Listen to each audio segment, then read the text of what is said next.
लेने नहीं देंगे। उनकी इच्छा रहेगी, उनसे पूछ लें लॉकर की चाबी कहाँ है, बैंक की पासबुक कहाँ है, बैंक की क्रेडिट कार्ड कहाँ है, डेबिट कार्ड कहाँ है। लेकिन अगर भक्त होंगे, भक्तों का संग होगा, तो भक्त लोग क्या करेंगे, हरे कृष्णा का कीर्तन करेंगे। तो जोर से बोलिए हरे कृष्णा कृष्णा कृष्णा हरे हरे, हरे राम राम राम हरे हरे। तो ये ऐसा ही है कि जैसे एक बच्चा है, वो अगर अपने पिता की उंगली छोड़ करके कहीं चला जाता है ना, तो वो जो है पिता क्या करते हैं, पिता उसको वापस लाने का घर प्रयास करते हैं। तो ये कार्तिक का महीना हर साल 11 महीने के बाद आता है। तो 11 महीने के बाद एक ऐसा महीना है जिसमें हम भगवान की अगर थोड़ी सी भी भक्ति करेंगे तो हमें भगवान की कृपा मिलेगी। क्यों मिलेगी? क्योंकि भगवान इस महीने में बहुत प्रसन्न होते हैं, इस महीने में प्रसन्न होते हैं। और हम इस महीने में देखते हैं भगवान की अनगिनत लीलाएं हुई। कुछ लीलाओं का हम श्रवण आज करेंगे। तो जैसा कि ये बताया गया है कि ये जो भगवान को ये कार्तिक का महीना है सबसे अधिक प्रिय है, पहली चीज़। दूसरा, मनुष्य जीवन का जो लक्ष्य है वो ये है कि भगवत धाम वापस जाना। तो हम देखते हैं कि हम भक्ति अलग अलग श्रेणी में कर सकते हैं। तो पहले तो हम 4 नियम से शुरू करते हैं कि क्या नहीं करना है। जैसे हमें मांसाहार नहीं करना, जुआ नहीं खेलना, व्यभिचार नहीं करना, और क्या है, और जुआ, मांसाहार, व्यभिचार और नशा नहीं करना। तो ये 4 नियम का जो पालन है, ये हमारा पहला लेवल है, पहली श्रेणी है भक्ति की। दूसरी श्रेणी क्या है कि हम अपने 16 माला का जप करें, भक्तों का संग करें,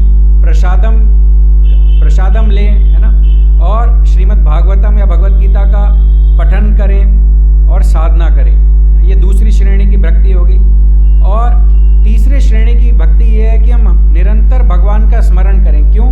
क्योंकि भगवान के स्मरण का अभ्यास ही हमें सफल बना सकता है अंत समय में भगवान को स्मरण करने में। तो ये बहुत आवश्यक है कि हम जो है जीवन भर कृष्ण चेतना में रहें, कृष्ण भावना भावित रहें, जिससे अंत समय में जो कि सबसे कठिन होगा भगवान का स्मरण करना, उस समय हम भगवान का स्मरण कर सकें। तो जैसे ये सब उत्सव आते हैं ना, जैसे आप देखते हैं कि मंदिर में बहुत सारे फेस्टिवल बनाए जाते हैं, है ना। तो पहले आता है जैसे पुरुषोत्तम का महीना आता है, पुरुषोत्तम मास आता है, 4 साल में एक बार आता है, ये भगवान को बहुत प्रिय है। कार्तिक का महीना आता है, गौर पूर्णिमा आती है ना, नरसिंह चतुर्दशी आती है, रामनवमी आती है, फिर जन्माष्टमी आती है। तो इस तरह से साल भर बहुत सारे फेस्टिवल्स आते हैं। तो ये फेस्टिवल्स हमारे लिए एक अवसर हैं हम भगवान का स्मरण करें। फेस्टिवल्स में भगवान की कुछ लीला भी होती है, लीला के स्मरण माध्यम से हम भगवान का स्मरण कर सकते हैं। तो ये बहुत ज़रूरी है कि अगर हमने पूरे जीवन भर अभ्यास करा है कृष्ण का स्मरण करने का, तो हम अंत समय में भगवान का स्मरण कर पाएंगे, अन्यथा नहीं। क्योंकि कृष्ण का स्मरण अंत समय में करना सबसे कठिन है। तो स्कंद पुराण में ये ऐसा वर्णन आता है कि भगवान को सबसे प्रिय महीना कार्तिक का महीना है। और सबसे बढ़िया युग कोई युग नहीं है जो सतयुग की तरह है। सतयुग जो है सबसे महान युग है, सबसे जो है इसकी बहुत ज़्यादा श्रेष्ठता है। और कोई शास्त्र नहीं है वेदों की तरह, कोई धाम नहीं है, कोई तीर्थ नहीं है गंगा की तरह। गंगा का भी बहुत महत्व बताया गया है स्कंद पुराण में। और इस महीने की अधिष्ठाता देवी हैं श्रीमती राधा रानी। तो श्रीमती राधा रानी का कार्तिक महीने से क्या लेना देना है? श्रीमती राधा रानी की माता का नाम कीर्तिदा, तो कीर्तिदा कुमारी, कीर्तिका, तो कीर्तिका कुमारी होने के कारण इस महीने का नाम पड़ गया कार्तिक, है ना। क्योंकि ये महीने में जो है बहुत सारी भगवान की लीला हुई हैं, हम सुनेंगे और फिर हम ये समझेंगे कि ये भगवान कृष्ण को क्यों इतना अधिक प्रिय है। तो इसमें हमें समझना है कि राधा रानी जो हैं वो जो है उनका एक अलग नाम एक और है ऊर्जेश्वरी। तो इस महीने में हमें ऊर्जा व्रत रखना चाहिए। ऊर्जा व्रत मतलब कार्तिक व्रत रखना चाहिए। कार्तिक व्रत के कुछ नियम हैं, हमें जैसे भगवान का हरि नाम करना चाहिए, शास्त्र पठन करना चाहिए, सुबह मंगला आरती करनी चाहिए, और हमें श्रवण करना चाहिए, गजेंद्र स्तुति पढ़नी चाहिए, भगवत गीता पढ़नी चाहिए, वैष्णवों की सेवा करनी चाहिए, दान करना चाहिए। मंदिर में हम दान दे सकते हैं, भगवान की ड्रेस के लिए, भगवान की भोग के लिए स्पेशल भोग बनाया जा सकता है भगवान के लिए स्वीट राइस के फॉर्म में। तो ये सारी जो इतनी सारी सेवाएं हैं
इसमें एक मैसेज था गोपियों के लिए कि भगवान आपको बुला रहे हैं। तो कुछ गोपियां अपने बच्चे को स्तनपान करा रही थी, कुछ गोपियां जो है अपने पति के लिए बहुत अच्छा भोजन बना रही थी, कुछ गोपियां श्रृंगार कर रही थी। तो जो जैसी स्थिति में था उसको वैसे का वैसा छोड़कर वो निकल पड़ी भगवान कृष्ण को मिलने के लिए, क्योंकि भगवान बुला रहे हैं और गोपियां तो भगवान की भक्त हैं। तो भगवान की तरफ से अगर उनको बुलाया जा रहा है तो वो सारा काम जैसा का जैसा है वैसा का वैसा छोड़ करके भगवान की तरफ वो जाने लगी। तो भगवान यमुना के किनारे ये वेणु गीत गा रहे थे और जब गोपियां भगवान कृष्ण के पास आके मिली तो भगवान कृष्ण ने कहा मैंने तो आपको नहीं बुलाया, है ना। तो गोपियों ने कहा बड़े निष्ठुर हो, हम तो सब अपना कार्य जो भी था उन सबको छोड़कर आपका दर्शन करने मात्र आए हैं और आप कह रहे हैं आपने बुलाया ही नहीं, तो ये कैसे हो सकता है, हम तो आपके बुलाने पर ही आए हैं। तो फिर भगवान, क्योंकि भगवान थोड़ा सा इसमें रस, भक्ति का रस का आनंद का जो है वो अनुभव कराना चाहते थे गोपियों को। जैसे विरह जब होता है तो फिर भक्त को थोड़ा सा भक्ति और करने की इच्छा होती है। तो भगवान ने फिर उनकी इच्छा को पूरा करने के लिए कहा कि फिर रासलीला करेंगे। और फिर रासलीला में से भी भगवान पहले गोपियों को छोड़ करके राधा रानी के साथ फिर कहीं गए और फिर राधा रानी को भी छोड़कर कहीं और चले गए, अदृश्य हो गए। तो फिर सब गोपियाँ और राधा रानी मिल करके भगवान कृष्ण को ढूंढने लगे और वो ढूंढते ढूंढते ढूंढते ढूंढते भगवान के विरह में वो इतना आतुर हो गए कि गोपी गीत गाया। वो भागवतम के दशम स्कंद में बताया गया कि गोपियों ने ऐसा गीत गाया है कि जिसको सुन करके भगवान जो है उनको दर्शन दें, भगवान उनका जो है उनको अपना दर्शन दे करके उनके ऊपर कृपा करें। तो ये पहला जो लीला थी ये थी गोपी गीत की लीला। दूसरी लीला बहुत ही इंटरेस्टिंग, गोवर्धन लीला। गोवर्धन लीला में क्या हुआ, गोवर्धन को छाते के भांति भगवान ने 7 वर्ष की आयु में 7 दिन 7 रात अपने बाएं हाथ की सबसे छोटी उंगली पर गोवर्धन को धारण किया। किस लिए? इंद्र के मान को भंग करने के लिए। तो इंद्र के मान को भंग करने के लिए भगवान ने गोवर्धन धारण किया और इसीलिए मदन मोहन गोपाल उस दिन क्या बन गए? गिरधारी, गिरवरधारी या गिरधारी, क्योंकि गोवर्धन को धारण किया। तो ये दूसरी लीला हुई। तीसरी लीला ना गोपाष्टमी। गोपाष्टमी के दिन क्या हुआ, भगवान की उम्र जो है 6 वर्ष की हुई। तो भगवान ने यशोदा माता से कहा, यशोदा माता से भगवान ने आग्रह किया 6 वर्ष की आयु में कि माता मैं अपने पिता की जिम्मेदारी को संभालना चाहता हूँ, मैं अब बड़ा हो गया हूँ, तो अब मैं जो है बछड़े चराता था, तो मैं अब चाहता हूँ कि जो गाय हैं मैं उनको चराना आरंभ करूँ, जिससे मेरे पिता का जो कार्य है वो कम हो और मैं उनका कार्य कर सकूँ, जिससे उनको जो है अधिक समय मिले अपने और चीज़ों में को बिताने का। तो माता कहती है नहीं, तुम बहुत छोटे हो और जो गाय हैं उनके सींग बहुत बड़े हैं, तुम उनको नहीं संभाल पाओगे, और दूसरी तरफ से जब तुम ब्रज में चलोगे उन गायों को चराने के लिए तो इतनी कांटे हैं, तुम्हारे पैर घायल हो जाएंगे। तो नहीं, माता ने कहा, पुत्र ने, भगवान ने कहा कि माता नहीं, आप मुझे पिता के कार्य को संभालने दो, इससे पिता की जिम्मेदारी मेरे ऊपर आएगी तो पिता को खुशी होगी, नंद महाराज को खुशी होगी, तो इसलिए आप मुझे आज्ञा दो। फिर यशोदा माता ने कहा कि ये जो आप पिता की जिम्मेदारी संभालना चाहते हो ये तो किसी दिन शुभ मुहूर्त में होना चाहिए। तो क्योंकि और ऐसा तो है नहीं पिता का कार्य आप एक दिन में सीख जाओगे और संभाल लोगे, ये तो धीरे धीरे होगा। तो उसी समय क्या हुआ, भगवान की इच्छा से उस समय गर्ग मुनि आ गए। तो गर्ग मुनि आए और गर्ग मुनि को फिर बताया गया कि कृष्ण भगवान जो इच्छा कर रहे हैं नंद महाराज की कार्यभार को संभालने की और गायों को चराने के लिए।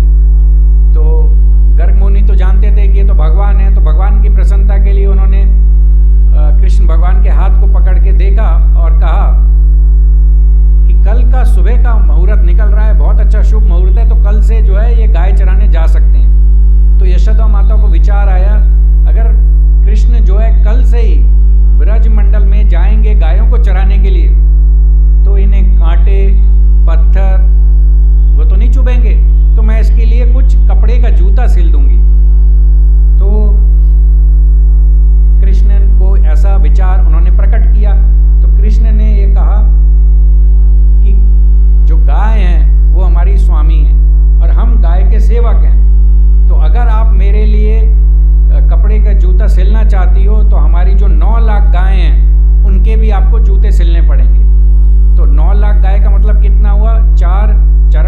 गाय के, और 9 लाख तो यानी कि 36,000 कपड़े के मोजे सिलने पड़ेंगे गाय को देने के लिए। और ये सब जब वार्तालाप कृष्ण और यशोदा के बीच में हो रहा था तो गाय सुन रही थी। तो गाय सुन करके हर्षित हो रही थी और गायों को ये अनुभूति हुई कि कृष्ण हमसे कितना प्रेम करते हैं। वो खुद जो है कपड़े के जूते नहीं पहनना चाहते, वो हमें स्वामी मानते हैं, खुद अपने को सेवक मानते हैं, जबकि वो स्वयं भगवान है।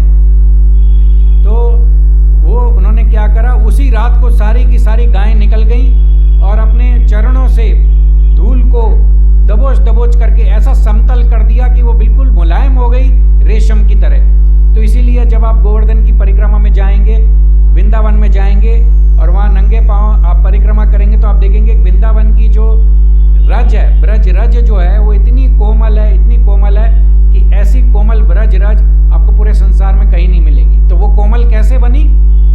9 लाख गाय के चरणों की बार बार मार खाने के बाद जितने कांटे थे वो समतल हो गए और जितने भी बड़े बड़े पत्थर कंकड़ थे वो सब पिस करके चूरा हो गए उस मिट्टी में, ब्रजराज में। वो ऐसे समतल हो गए कि भगवान जब अगले सुबह जब निकलेंगे गायों को चराने के लिए तो उन्हें कोई घाव ना हो और उनको कोई चोट ना लगे। तो ये गाय का सब भाव था। और इसी तरह से उस दिन राधा रानी ने भी कृष्ण का संग करने के लिए एक गोप का वेश धारण किया। तो गोपाष्टमी के दिन अगर आप वृंदावन जाते हैं और राधा कृष्ण मंदिर का दर्शन करते हैं तो राधा रानी को उस दिन एक ग्वाल बाल की पोशाक पहना करके दर्शन मिलता है हमको। तो ये बहुत आवश्यक है कि हम ये समझें कि ये जो लीलाएं हैं ये हमें मदद कर रही हैं भगवान का स्मरण करने के लिए। और गोपाष्टमी के दिन राधा रानी को सुबल सखा के रूप में दर्शन हम कर सकते हैं क्योंकि उनका जो छवि है वो सुबल सखा से काफ़ी मिलती है। तो इस तरह से हम समझ सकते हैं कि गोपाष्टमी के दिन श्रीमती राधा रानी का चरण का भी दर्शन होता है और उनको हम सुबल सुखा के रूप में भी दर्शन कर पाते हैं। अब चौथी लीला हुई, भगवान ने नरकासुर का वध किया। नरकासुर कौन है? नरकासुर भगवान का ही पुत्र है। भगवान का पुत्र कैसे है? भगवान और भूमि देवी, भगवान पति और भूमि देवी पत्नी। तो ये जो पति पत्नी से जो पुत्र उत्पन्न हुए वो कौन थे? नरकासुर, है ना। तो ये जो नरकासुर हैं इन्होंने भौमासुर का संग कर लिया, कुसंग कर लिया, तो इनकी प्रवृत्ति आसुरी हो गई। तो भगवान ने इनको जो है फिर इनको मार दिया। कैसे मारा? क्यों मारा? क्योंकि नरकासुर जो है देवताओं ने आकर के भगवान कृष्ण से ये याचना की कि नरकासुर ने माता अदिति की, है ना, ये कुंडल चुरा रही हैं और वरुण देव का छाता चुराया है। तो उन्होंने कहा ठीक है, मैं सत्यभामा के साथ पिराग ज्योतिषपुर में जाता हूँ और उनसे ये माता अदिति की कुंडल और जो है ये वामन देव का छाता, वरुण देव का छाता मैं लेकर आता हूँ। तो फिर वो पिराग ज्योतिषपुर सत्यभामा के साथ गए, नरकासुर को मारा और वहाँ से 16,100 रानियों का छुड़वाया। क्योंकि नरकासुर ने किसका साथ दिया था? बानासुर का। बानासुर और नरकासुर मित्र थे और उन्होंने इनको 16,100 रानियों को, राजकुमारियों को बंदी बना के रखा था। तो फिर इन राजकुमारियों ने भगवान कृष्ण से कहा अब हमारे पिता तो हमें स्वीकार करेंगे नहीं, हम यहाँ पर रहे इतने समय तक, ना हमें कोई अन्य पुरुष स्वीकार करेगा, ना हमें हमारे पिता स्वीकार करेंगे, तो आप हमें स्वीकार कर लीजिए।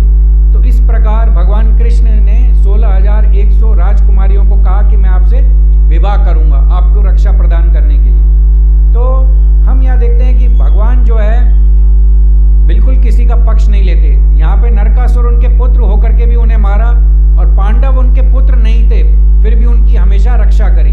कई सारे जो दुर्योधन ने उनके साथ यातनाएं करी, उनसे सबकी रक्षा करी पांडवों की। तो ये हम समझ सकते हैं कि भगवान कोई पक्षपात नहीं करते हैं। कोई उनका पुत्र है, अगर वो अधर्मी है तो उनका सर्वनाश होगा, और अगर धर्म में है, चाहे उनका पुत्र नहीं भी होगा तो भी रक्षा होगी। फिर 5वीं लीला हुई बहुलाष्टमी की। पिछली बार माता जी आई थी तो माता जी ने बताया था कि राधा कुंड और श्याम कुंड का प्राकट्य हुआ।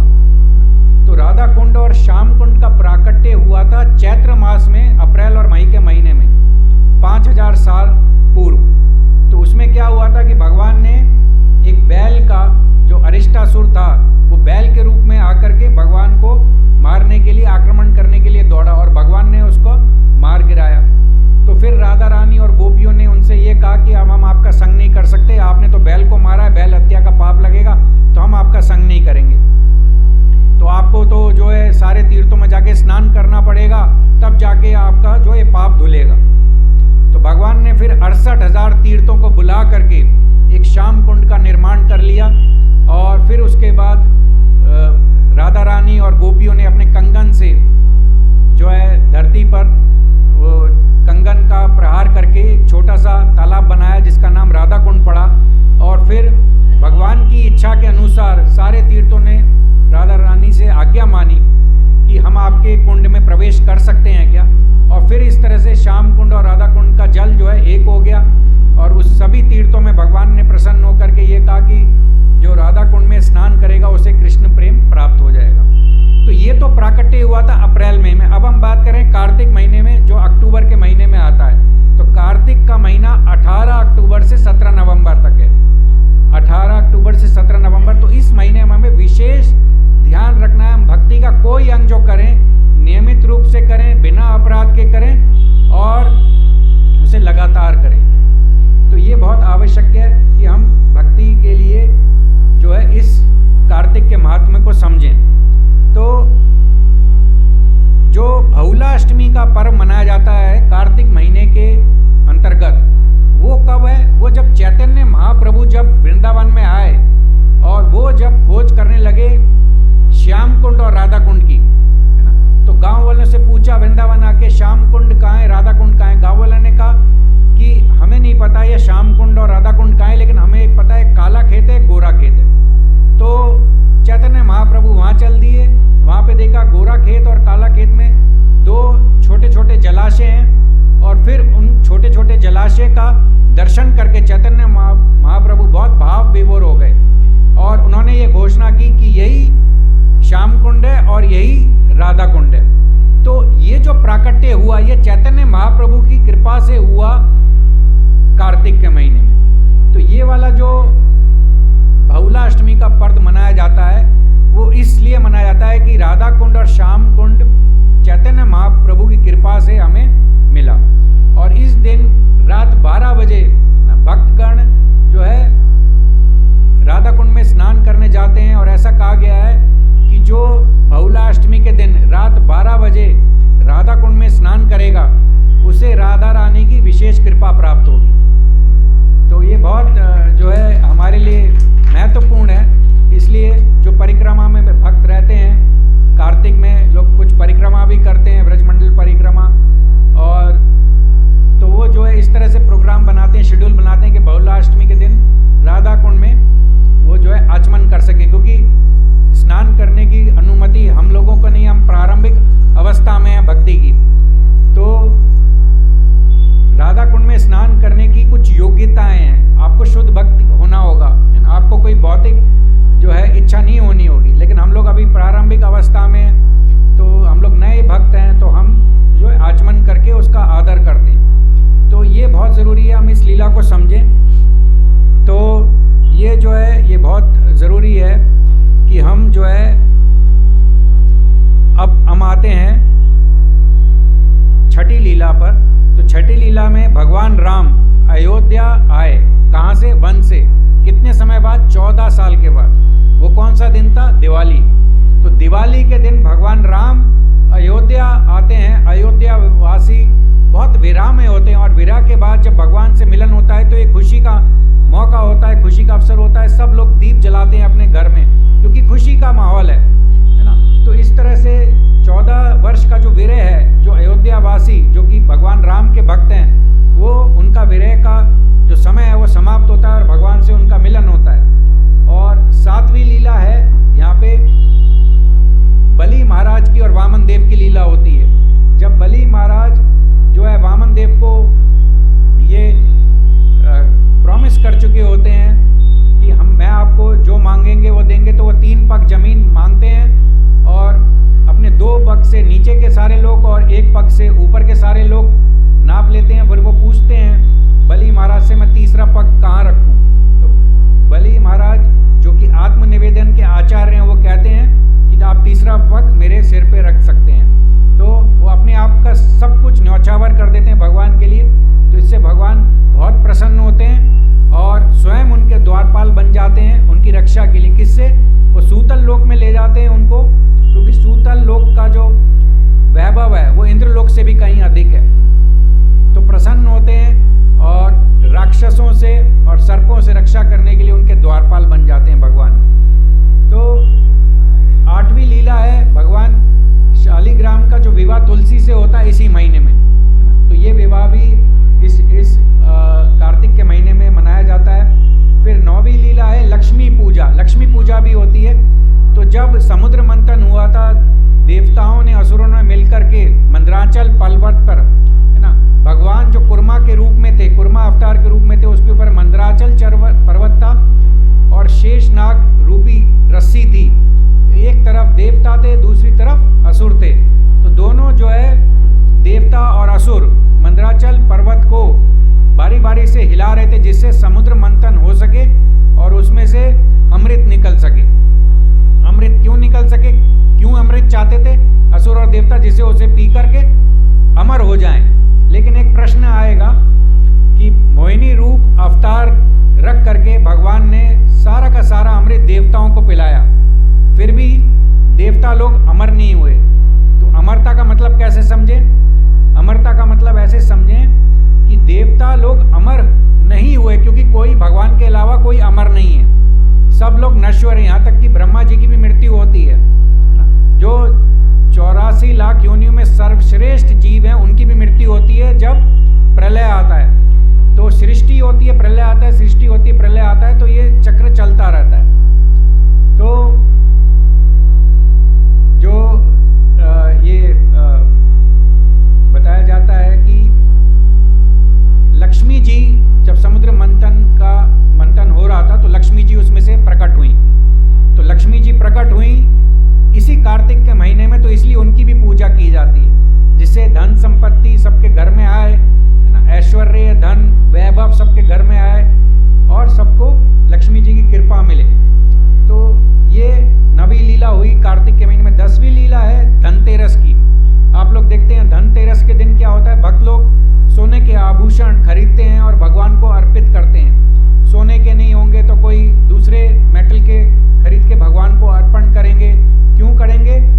क्योंकि, है ना, धनतेरस के दिन क्या हुआ था, भगवान धनवंतरी अमृत कलश के साथ प्रकट हुए थे।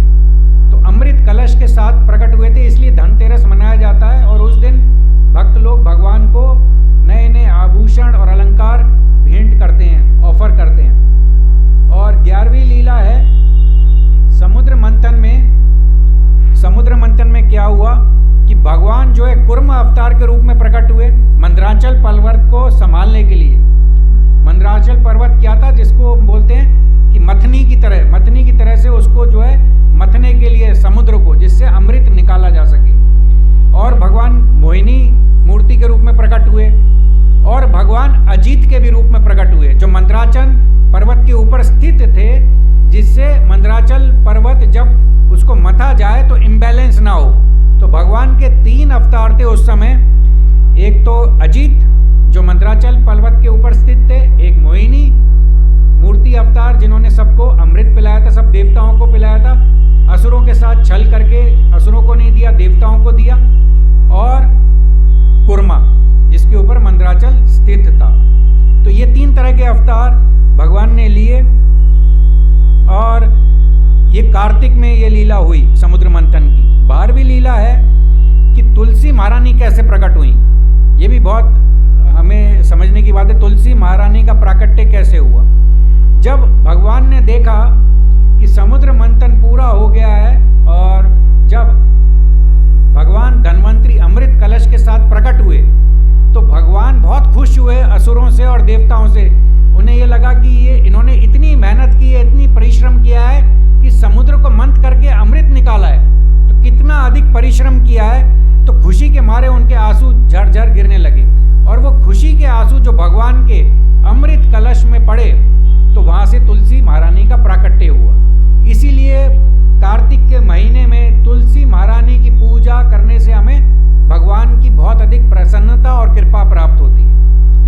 विशेष है कि हम ये समझें कि किस तरह से तुलसी महारानी का प्राकट्य हुआ भगवान के आंसू गिरने में। कहाँ पर? अमृत कलश में। वो अमृत का जो कलश था उसमें भगवान के आंसू गिरने से तुलसी महारानी का प्राकट्य हुआ। अब 13वीं लीला है, काफ़ी सारी लीला हैं। भगवान ने केशी का वध किया, व्योमासुर का वध किया, है ना, कंस का वध किया। कंस का वध भी इसी महीने में भगवान ने किया था, है ना। और इसी महीने में अक्रूर आए उनको मथुरा ले जाने के लिए। तो क्योंकि कंस को उन्होंने संहार कर दिया था, क्योंकि उससे पहले अक्रूर आए थे उन्हें वृंदावन से मथुरा ले जाने के लिए, क्योंकि कंस ने उनको बुलवा भेजा था। और 14वीं लीला है ध्रुव महाराज की। ध्रुव महाराज ने 6 महीने तपस्या करके भगवान का दर्शन कर लिया। 6वां महीना जो था वो कार्तिक का महीना था। अब ये ध्रुव महाराज का जो स्थान है ये कहाँ पर है? मधुवन में है। तो आप वृंदावन में जाएंगे कभी वहाँ दर्शन करने तो वहाँ मधुवन जाइए, और मधुवन में ध्रुव टीला है, बहुत सुंदर स्थान है जहाँ पे ध्रुव महाराज ने 6 महीना भगवान की तपस्या करके भगवान का दर्शन प्राप्त किया। तो ये ध्रुव महाराज की लीला हुई। फिर उसके बाद 15वीं लीला है अम्बरीश महाराज की। अम्बरीश महाराज के पास दुर्वासा मुनि कब आए? जब वो एकादशी व्रत का पारायण द्वादशी को करने वाले थे। उसी समय दुर्वासा मुनि अपने शिष्यों के साथ पहुंच गए और अम्बरीश महाराज को बोल गए कि मैं स्नान के लिए जा रहा हूं, मैं वापस लौटूंगा, फिर आप मेरा प्रतीक्षा करिए।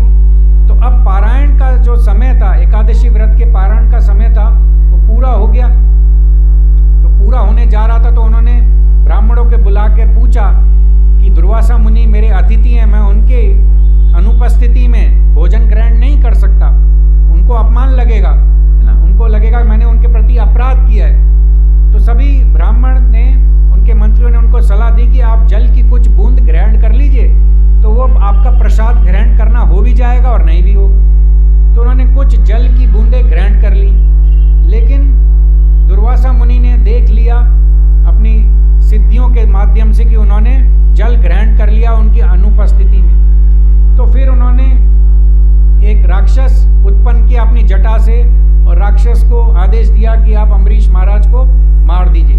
तो भगवान क्रोधित हो गए और भगवान ने अपना सुदर्शन भेज दिया, उस राक्षस को मार दिया। और सुदर्शन जो है 1 साल तक अम्बरीश महाराज का पीछा करता रहा।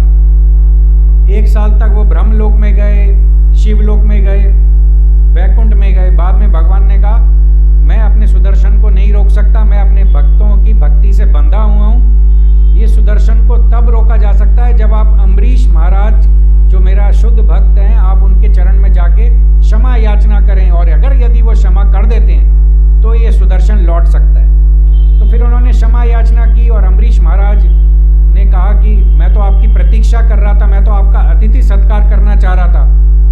तो अम्बरीश महाराज क्योंकि शुद्ध भक्त हैं, इतने विनम्र हैं, उन्होंने कोई अपराध नहीं लिया। उन्होंने उनको सुदर्शन चक्र से प्रार्थना की, यदि मैंने कोई भगवान की भक्ति की है तो उस भक्ति की मैं आपको याद दिला करके ये कहूँगा, प्रार्थना करूँगा कि आप जो है दुर्वासा मुनि का पीछा करना छोड़ दें।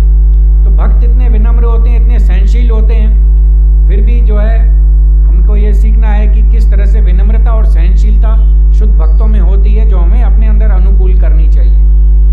फिर 16वीं लीला है भीष्म पंचक की।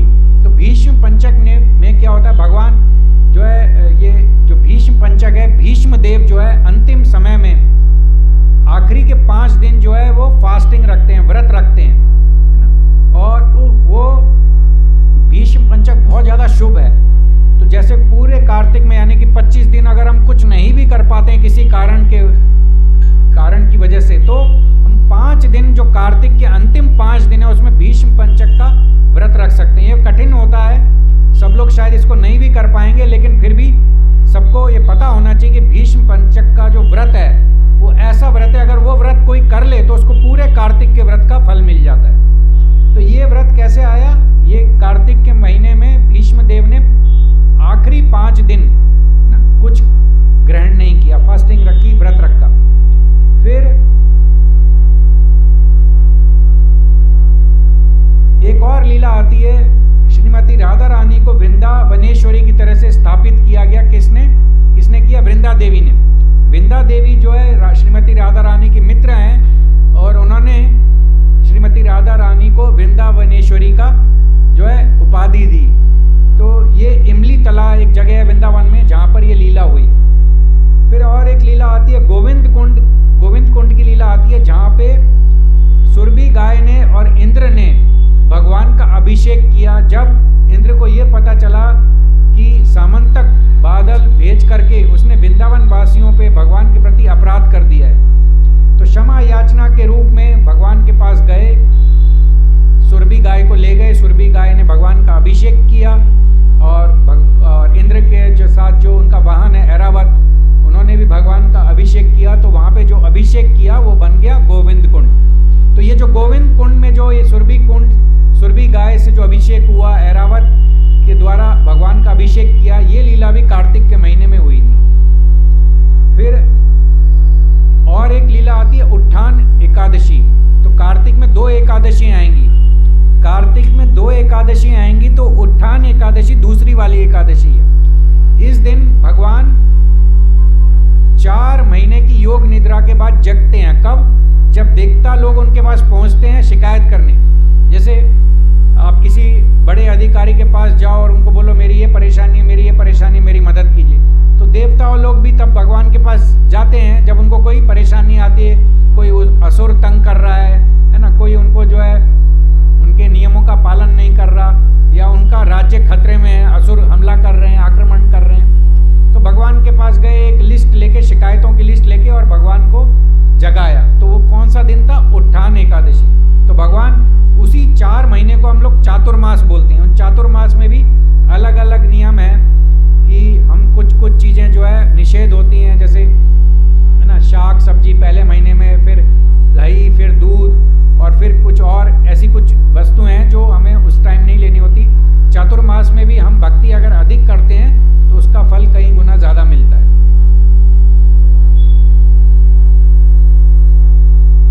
अब जब देवता लोग शिकायत करने गए थे तो उसमें प्रमुख शिकायत ये थी कि शंकासुर एक असुर था जिसने शास्त्रों को, मंत्रों को, वेदों को और अनाज को पानी के अंदर छिपा दिया था, है ना। और अब जब ब्राह्मण जो लोग थे वो वेद को नहीं ले पा रहे थे क्योंकि शंकासुर से डरते थे, क्योंकि शंकासुर बहुत पराक्रमी था और कोई उसका सामना नहीं कर सकता था। तो सबसे पहले देवता लोगों ने भगवान को बताया कि शंकासुर जो है ये जो है वेदों को चुरा करके ले गया है ना, अनाज तत्व को भी ले गया है, और इससे हम लोग पूरा जो अपना आपकी सेवा है, जैसे देवता लोग सब भगवान के सेवक हैं, जैसे इंद्र जो है वर्षा का संचार करते हैं, वरुण देवता हैं वो जल का संभालते हैं, ऐसे ही वायु देवता, सूर्य देवता, ये सब देवतागण हैं जो अलग अलग डिपार्टमेंट के हेड हैं, और जो भगवान ने इनको सेवा दी है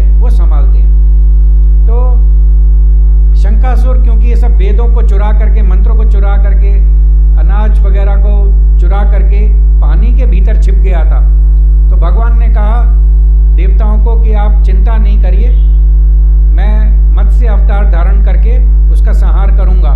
तो इसी तरह से भगवान जो है मत्स्य अवतार धारण करके शंकासुर का वध करते हैं, और फिर जब शंकासुर का वध करते हैं तो भगवान बद्रिक आश्रम में प्रकट होते हैं, और वहाँ पे जितने भी ब्राह्मण हैं उनको ये सूचना देते हैं कि आप मुझे कहाँ मिलना, मुझे आप मिलना प्रयाग में।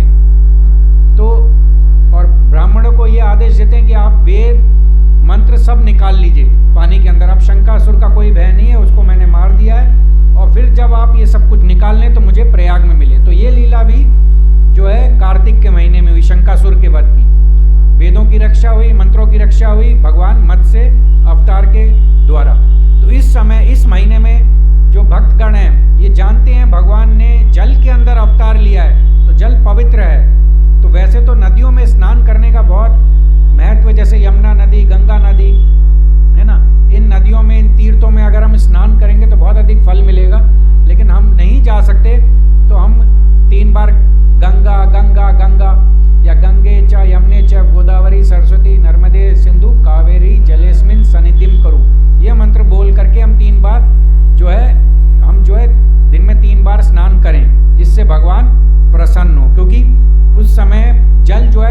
शुद्ध माना जाता है। भगवान ने इस महीने में मत्स्य अवतार धारण किया था।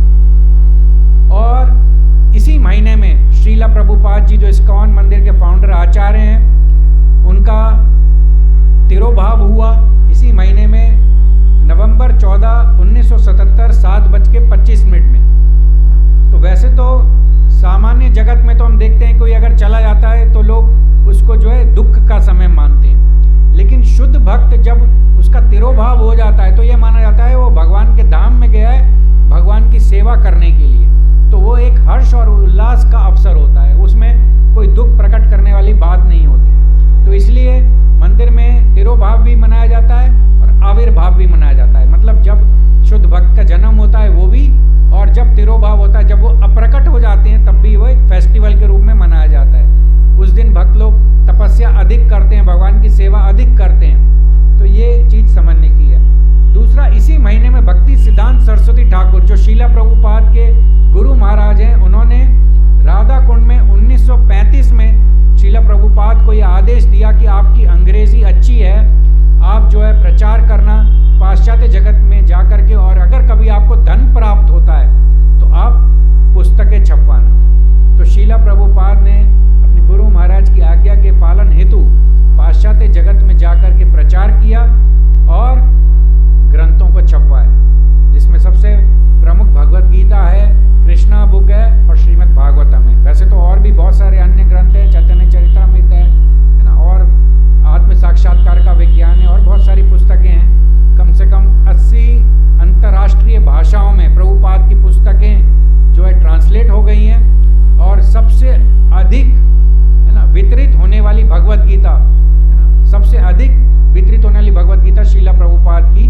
भगवत गीता है। तो हर तीसरे मिनट में विश्व में कहीं ना कहीं भगवत गीता वितरित हो रही है, क्योंकि ये शीला प्रभुपाद की कृपा है। ये शीला प्रभुपाद ने भगवत गीता को हमारे लिए ऐसे तात्पर्य लिखे, भक्ति वेदांत तात्पर्य इतने सरल लिखे हैं कि उसको कोई भी साधारण व्यक्ति एक सामान्य सी भाषा में पढ़कर भगवत गीता के ज्ञान को समझ सकता है, अपने जीवन में अनुकूल कर सकता है। तो और फिर कृष्ण कर्णामृत में बिल मंगल ठाकुर ने 110 श्लोक में एक कविता लिखी है।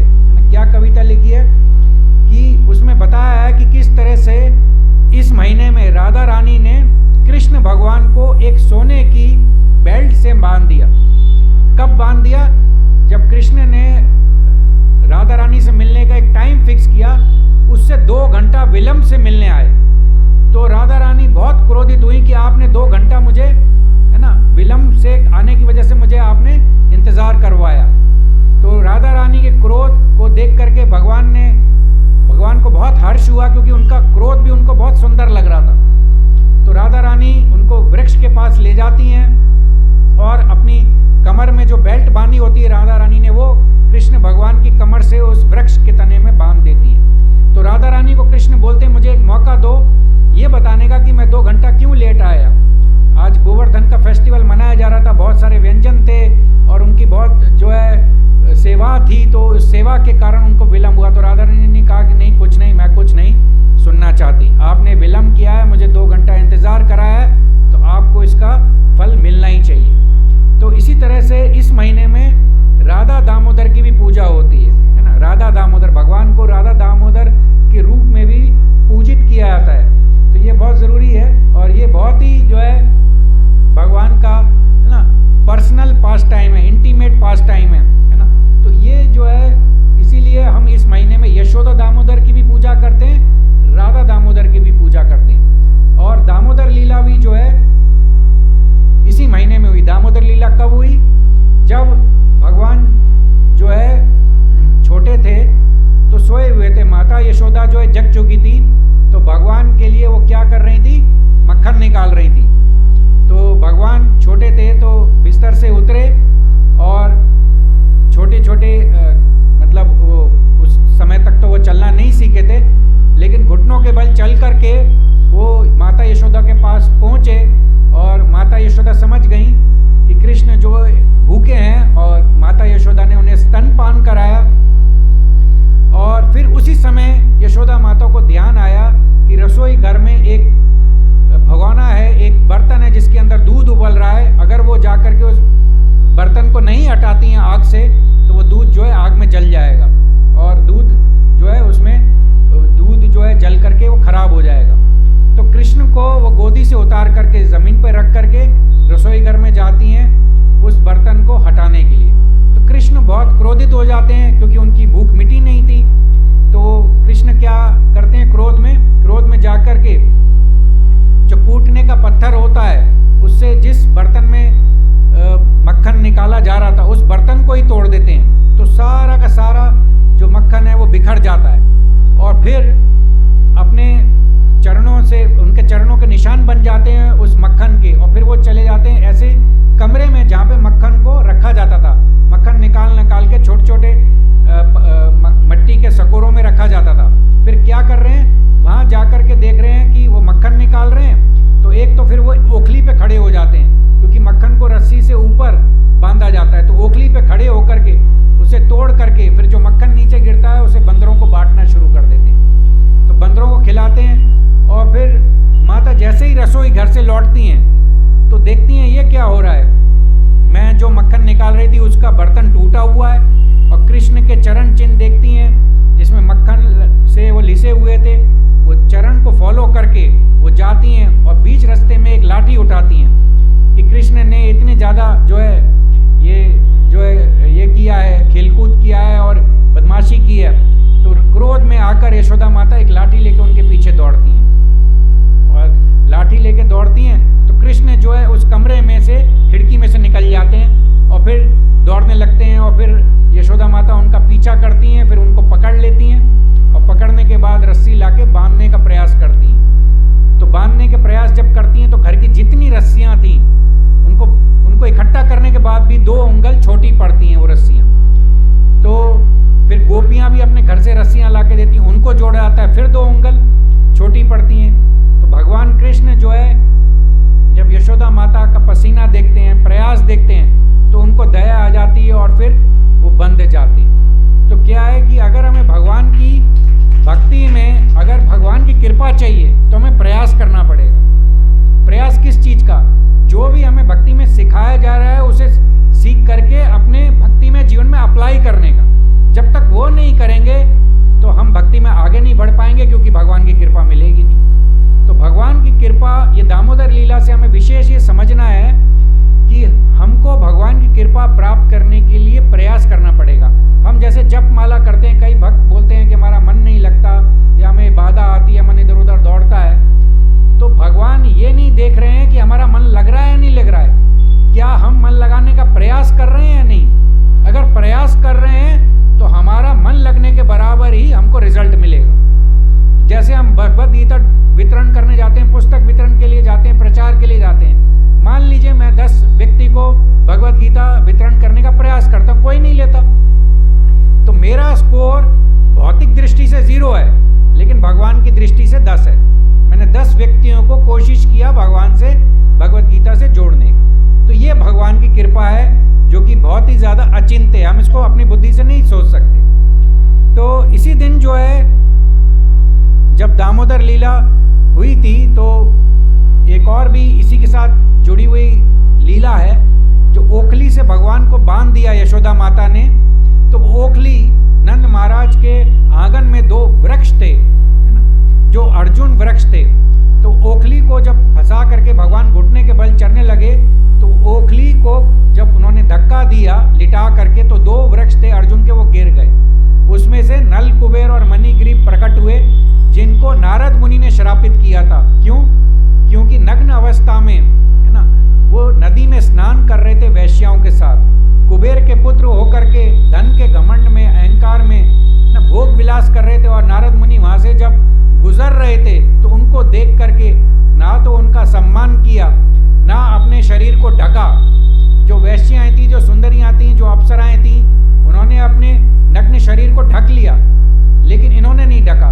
तो नारद मुनि ने श्राप दिया कि आप जो है नग्न शरीर में ही रहना चाहते हो, इसलिए वृक्ष बन जाओ, है ना। तो वृक्ष बन गए। फिर उन्होंने क्षमा याचना की तो उन्होंने कहा कि आप जो है वृक्ष तो बन गए 10,000 वर्ष के लिए, लेकिन आपका उद्धार द्वापर युग में होगा जब कृष्ण जो है प्रकट होंगे। तो कृष्ण जो है उनका उद्धार इसलिए करते हैं क्योंकि नारद मुनि का वचन था कि कृष्ण द्वापर युग में आके नल कुबेर और मणिग्रीव का जो है उद्धार करेंगे। तो इसी तरह से श्रीमद् भागवतम में बहुत सारी सुंदर प्रार्थनाओं के द्वारा नल कुबेर और मणिग्रीव भगवान का गुणगान करते हैं और ये कहते हैं कि जो है आप हम पर ऐसी कृपा करें कि हमें ऐसी बुद्धि प्राप्त हो, हम अपना मन क्रम वचन आंखें कान जीवा जो भी कुछ हमारे पास कर्मेंद्रियां और ज्ञानेंद्रियां सब आपकी निरंतर सेवा करती रहें। जीव है तो आपका गुणगान करते रहें, कर्ण है तो हमेशा कृष्ण कथा में लगी रहे, अगर पैर हैं तो हम हमेशा मंदिर में जाएं, हाथ हैं तो मंदिर की सफाई करें, आंखें हैं तो केवल आपका दर्शन करते रहें। तो इस तरह की प्रार्थनाएं उन्होंने की और फिर वो देवलोक चले गए। तो यहाँ पर यशोदा माता की इस लीला से हमें सीखने के लिए जब भी हमारे जीवन में कृष्ण आते हैं तो हम कृष्ण को छोड़ के कहीं और जाते हैं। जैसे यशोदा माता कृष्ण को जमीन पर रख करके उस रसोई घर के दूध को बचाने के लिए चली गई जो बर्तन में उबल रहा था। तो हमारी भी ऐसी भौतिक इच्छाएं होती हैं, हम छोटी छोटी भौतिक इच्छाओं को पूरा करने के लिए भगवान कृष्ण को भूल करके उनका विस्मरण करके उन इच्छाओं को पूरा करने चले जाएंगे तो हमारा जो लॉस होगा, हमारे को जो हानि होगी, क्षति होगी, वो कई गुना ज़्यादा होगी। जैसे अगर यशोदा माता उस उबले हुए दूध को ना बचा करके कृष्ण के साथ रहती तो ना तो उनका बर्तन टूटता, ना इतने सारे बर्तन में जो मक्खन भरा हुआ था वो बंदरों को खिलाया जाता, है ना। कितनी उनकी मेहनत नष्ट हो गई। तो कृष्ण को अगर हम उनकी इंद्रियों को तुष्ट करेंगे, उनकी सेवा करेंगे, अपनी इंद्रियों की तुष्ट की परवाह ना करके, तो हम फायदे में रहेंगे और हमारा जीवन जो है उसका सदुपयोग हो पाएगा। नहीं तो अगर हम भौतिक इच्छा के पीछे भागेंगे तो ये आत्मा की आत्महत्या है। किसकी हत्या है? आत्मा की आत्महत्या। वैसे तो आत्मा मरती नहीं है, लेकिन आत्मा की आत्महत्या इसलिए बोला गया है कि हमारा पूरा जीवन बेकार है और फिर हमको दोबारा जन्म लेना पड़ेगा। तो ये लीला से हमें समझना है, ये यशोदा माता की लीला से हमें समझना है। दो चीज़ें हमें समझनी है इस दामोदर लीला से। पहली सीख तो यह है कि हम कृष्ण को छोड़ करके, कृष्ण का विस्मरण करके अपनी भौतिक इच्छाओं को पूरी करने की चेष्टा ही बंद करें। दूसरी सीख यह है कि अगर हम भगवान की प्रसन्नता का प्रयास करेंगे तो हमें भगवान की कृपा अवश्य मिलेगी। ऐसा कहा जाता है कि अगर हम भगवान की भक्ति में एक कदम आगे बढ़ाएंगे तो भगवान 10 कदम हमारे लिए आएंगे। तो हमें एक कदम बढ़ाना है, 10 कदम भगवान बढ़ाएंगे। फिर एक बार की और घटना है सत्यभामा की। वैसे तो बहुत सारी लीलाएं हैं, इसमें करीब 3 या 4 घंटे भी लग सकते हैं, है ना, क्योंकि ये लीलाएं तो असंख्य हैं और कार्तिक का महीना जो है लीलाओं से भरा पड़ा है। तो मैं 1-2 लीला सुना करके इसको समाप्त करने के लिए समाप्त करूंगा। तो सत्यभामा एक बार भगवान के साथ बैठी हुई थी, तो उन्होंने एक बार भगवान से प्रश्न किया कि भगवान आप तो स्वयं त्रिलोकीनाथ हो, मैंने पिछले जन्म में ऐसा कौन सा कर्म किया जिसकी वजह से मैं आपका संग कर पा रही हूँ, मैं आपकी पत्नी बनी हूँ। तो भगवान ने कहा कि पहले तो उन्होंने भगवान से आदर पूर्वक पूछा कि मैं आपसे प्रश्न कर सकती हूँ या नहीं, क्योंकि भगवान तो बहुत महिमा है उनकी और बहुत महान है, तो सब उनसे प्रार्थना करके पहले आज्ञा मांगी फिर प्रश्न किया। तो भगवान ने कहा कि हाँ आप प्रश्न कर सकती हो और मैं आपको इसका उत्तर दूंगा। तो भगवान ने कहा कि आप पिछले जन्म में जो है सतयुग में थी हरिद्वार में, और एक ब्राह्मण था जिसका नाम देव शर्मा था, उसकी पुत्री थी, है ना, और आपका उस समय नाम था गुणवती। तो आप बहुत पिता की आज्ञाकारी थी और आपके पिता का एक शिष्य था जिसका नाम था चंद्र।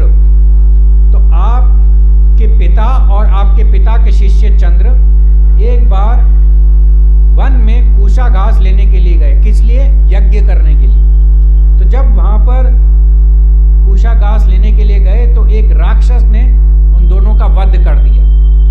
तो अब आप अकेली हो गई, आपको पता भी नहीं चला कि आपके पिता और जो पिता के शिष्य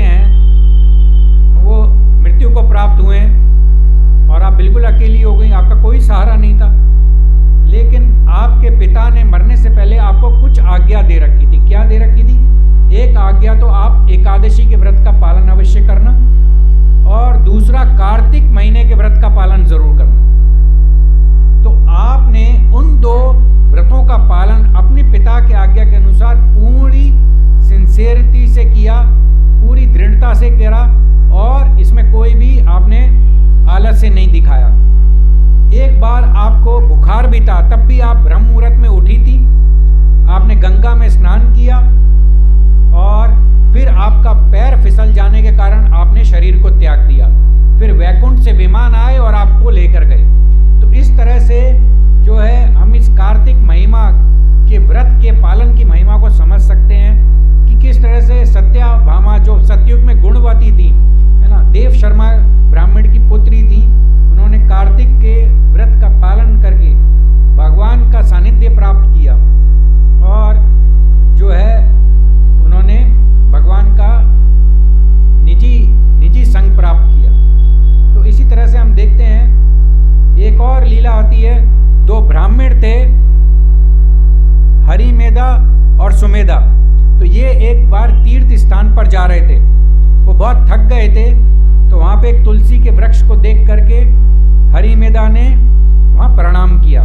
फिर सुमेधा ने कहा कि आप ये पेड़ को, उसको तुलसी महारानी की महिमा का पता नहीं था, तो उसने हरिमेधा से पूछा कि आप ये प्रणाम क्यों कर रहे हैं। तो फिर उसने बताया कि तुलसी महारानी की महिमा। तो एक बार क्या हुआ, वो जब महिमा बता रहे थे तो एक जो पीपल के पेड़ के नीचे बैठ गए, पीपल के पेड़ के नीचे बैठ करके वो तुलसी महारानी की महिमा बताने लगे। कौन? हरिमेधा। तो हरिमेधा जब बता रहे थे तुलसी महारानी की महिमा, तो 2 दैवी जीव वहां से निकल कर आए और देवलोक को जाने लगे। तो इन्होंने पूछा कि आप कौन हैं? तो उन्होंने बोला कि मुझे जो है अस्तिक मुनि ने, जो एक अस्तिक था, उसको जो है लोम ऋषि ने श्राप दिया था, क्योंकि वो अप्सराओं के साथ जो है वो जल क्रीड़ा कर रहा था और अपनी माला, है ना, और अपनी कुछ ऐसे आभूषण जो है फेंका। तो वो जाके लोम ऋषि को लगे, और फिर लोम ऋषि ने श्राप दिया कि जाओ आप पेड़ के अंदर एक चूहा बन जाओ। तो ये श्राप से वो ग्रसित होकर के उसी के अंदर रहे। और इसी तरह से एक और था। तो यहाँ पर उन जीवों का उद्धार कैसे हुआ कि कार्तिक के महीने में तुलसी महारानी की महिमा को सुनने के कारण उनका उद्धार हुआ। तो तुलसी महारानी की महिमा सुनना, है ना, कृष्ण कथा सुनना, या फिर कोई भी भक्ति के कार्य में जुड़ना, छोटे से छोटा भक्ति कार्य में आप जुड़ेंगे तो उसका फल बहुत लाख गुना होगा। वो कई सारे वर्षों से वो पेड़ में चूहे की योनि में था और उसका उद्धार नहीं हो रहा था। तो इस तरह से समझना है। और दूसरा जो दैवी जीव था, उसने अपने गुरु का अपराध किया था, है ना, और गुरु का अपराध करके उसके गुरु ने उसको श्राप दिया था कि आप पेड़ बन जाओ। तो तुलसी महारानी की महिमा को सुन करके कार्तिक के महीने में उन दोनों का उद्धार हुआ।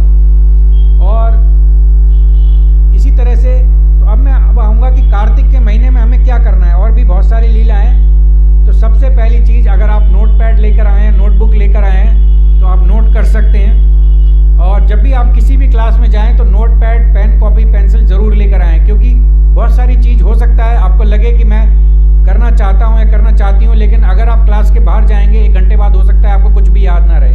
आप करने की इच्छा रखेंगे लेकिन याद शायद ना आए, लेकिन फिर भी कोशिश करें, क्योंकि जो आप अपने हाथ से लिख लेंगे वो आपको स्मरण रहेगा, है ना। सुनने से ज़्यादा लिखना, सुनना और लिखने से स्मरण हमारे को बहुत अधिक रहेगा। तो केवल सुनने से स्मरण कम रहेगा, सुनना और लिखना दोनों, उससे हमको स्मरण अधिक रहेगा। तो लिखेंगे अपने हाथ से तो याद रहेगा। तो क्या क्या चीज़ें करनी चाहिए? हमको सुबह ब्रह्म मुहूर्त से पहले उठ जाना चाहिए।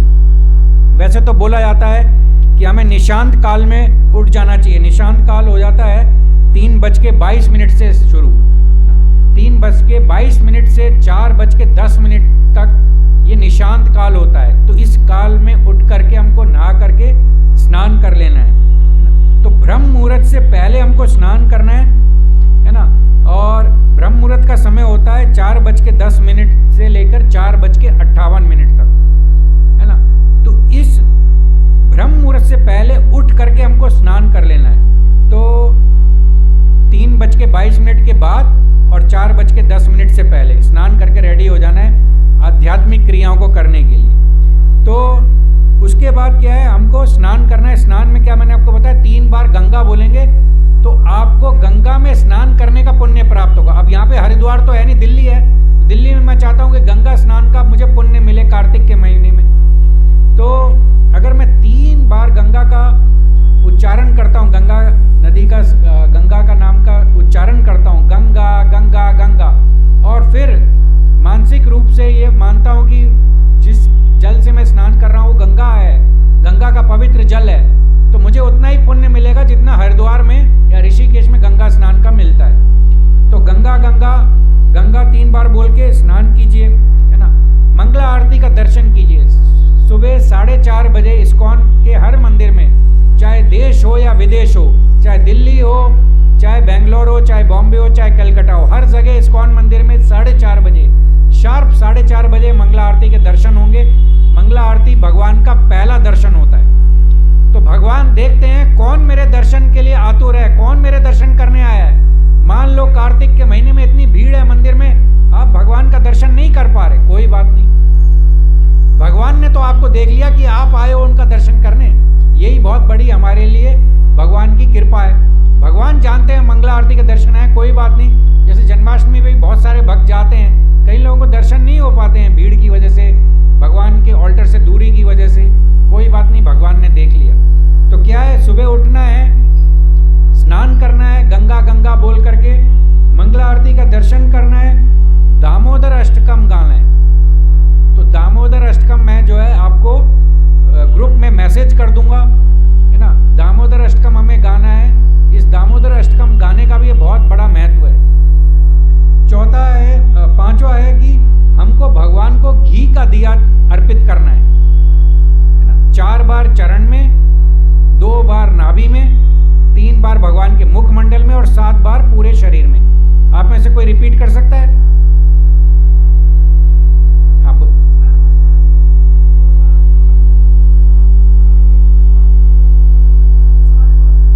और घी का दिया होना चाहिए, उसमें सरसों का तेल अवॉइड करें, घी का दिया हो। हर रोज नया घी, नया वो होना चाहिए, नई बत्ती होनी चाहिए और नया दीपक होना चाहिए। पुराना दीपक नहीं होना चाहिए। स्टील के जो दीपक वगैरह होते हैं वो सब नहीं होने चाहिए। कोशिश करिए आप मिट्टी के दिए, कार्तिक की तैयारी आज ही से शुरू कर दीजिए।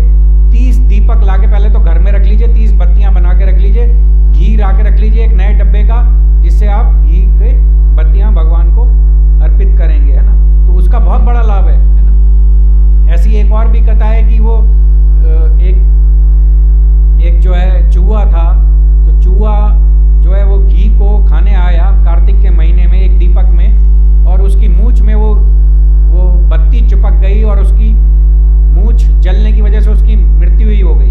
तो वो जब जल रही थी उसकी मूंछ, तो वो झटपटाया, तो एक तरह से भगवान की आरती सी हो गई। तो भगवान ने उसको ये मान लिया कि कार्तिक में उसने भगवान को घी की बत्ती दिखाई है, तो अगले जन्म में उसको रानी का शरीर दे दिया और वो बहुत बड़ी भक्त बनी। वो एक अलग कथा है।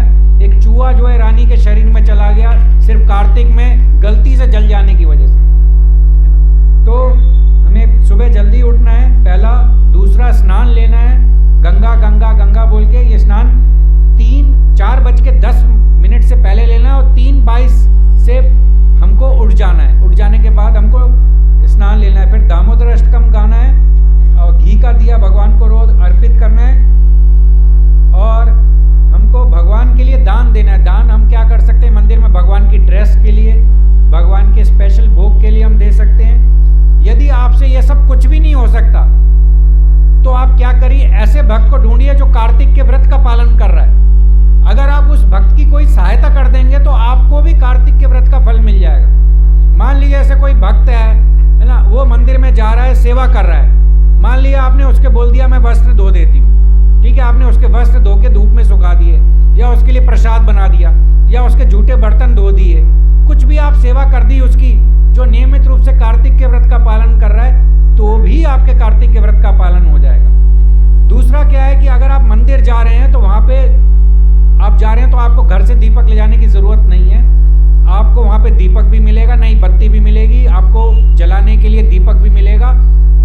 सेवक होते हैं, तो आप किसी का दीपक अगर बुझ रहा है तो आप अगर उसके दीपक को बुझने से बचाते हैं तो भी आपको कार्तिक के व्रत का फल मिलता है। किसी के बुझते हुए दीपक को बचाना कार्तिक के महीने में, ये भी बहुत बड़ा आध्यात्मिक पुण्य है। तो क्या है कि हम किसी वैष्णव को सर्व कर सकते हैं, सेवा कर सकते हैं, है ना।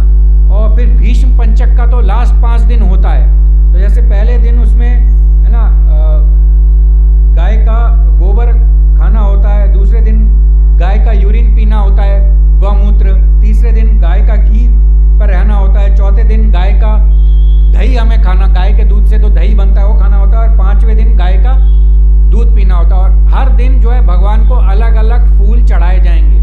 किसी दिन कमल का चढ़ाया जाएगा, किसी दिन बिल्व पेड़ के पत्ते चढ़ाए जाएंगे, और बहुत सारी अलग जो है इसकी रीतियाँ हैं। तो वो जो है हम इसको फॉलो कर सकते हैं। लेकिन अगर हम नहीं कर सकते तो कम से कम जो 2 एकादशी आती है उस पर हम बहुत अच्छे से भगवान का जप करें, और श्रीमद् भागवतम से कम 1 श्लोक पढ़ें, है ना। उस समय 1 श्लोक पढ़ने से हमें 18 पुराण पढ़ने का पुण्य प्राप्त होता है। हम 1 पुराण भी नहीं पढ़ सकते, क्यों? हम जो है भागवत पुराण, है ना, श्रीमद् भागवतम को ये 1 पुराण है, उसमें 18,000 श्लोक हैं। 18 पुराण तो हम पढ़ ही नहीं पाएंगे एक जीवन में, है ना। लेकिन उस समय कार्तिक के महीने में 1 श्रीमद् भागवतम का श्लोक पढ़ेंगे तो 18 पुराण पढ़ने का पुण्य प्राप्त होगा। भगवत गीता के 12वें अध्याय को पढ़ सकते हैं, कृष्ण की एक लीला पढ़ सकते हैं, है ना। और जो है हम जो है दीपदान करें भगवान को, जैसे बताया गया, और कोई अपराध ना करें, किसी भक्त की निंदा नहीं करें, है ना। और जप करते वक्त हम सावधान रहें, और भक्ति के जो भी हमें नियम बताए गए हैं उसका पालन करें। कोई मांसाहार नहीं, कोई जुआ नहीं, कोई व्यभिचार नहीं, कोई नशा नहीं, चाय कॉफ़ी नहीं लें, ना, मांसाहार से बचें, भोग लगा करके ही भगवान को हम प्रसाद स्वीकार करें। तो मोटा तो जो है मैंने आपको बताने का प्रयास करा। वैसे तो 1 घंटे में ये संभव नहीं है इसको सारा कवर करना, कम से कम 2 घंटे चाहिए, और भी 10-15 लीलाएँ हैं जो हुई हैं, लेकिन अभी इतना ही। और अब जो है मैं आप सबको आमंत्रित करता हूँ, अगर आपका कोई प्रश्न है तो आप पूछ सकते हैं। हरे कृष्ण। हाँ बोलिए।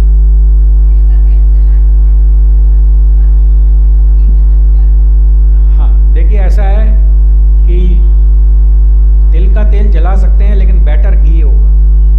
तो जो बैटर है हम वो भगवान को, देखिए हमें 30 दिन मिलेंगे, 30 दिन हमें जलाना है। वैसे तो जो है तिल का तेल भी आप यूज़ कर सकते हैं, लेकिन क्या है कि आप उसका जो कमल है, कमल को इस तरह से बना लीजिए गोल करके कि वो घी में उसको चुमड़ लीजिए, और घी को चमड़ करके तो फिर वो जो है वो बुझेगा नहीं। तो पतली बत्ती ना बनाए, कमल बना लें। कमल बना के वो जो है घी अगर उसमें जलाएंगे तो वो आपको सर्दी की वजह से जो घी जम जाता है तो वो नहीं जमेगा। देखिए हमारे पास वही वाली बात है कि हमें ये देखना है कि भगवान को कौन सी ज़्यादा चीज़ वो जो है अच्छी लगेगी। तो जैसे बताया गया है कि तिल का तेल हम यूज़ कर सकते हैं, लेकिन उससे बेटर घी है।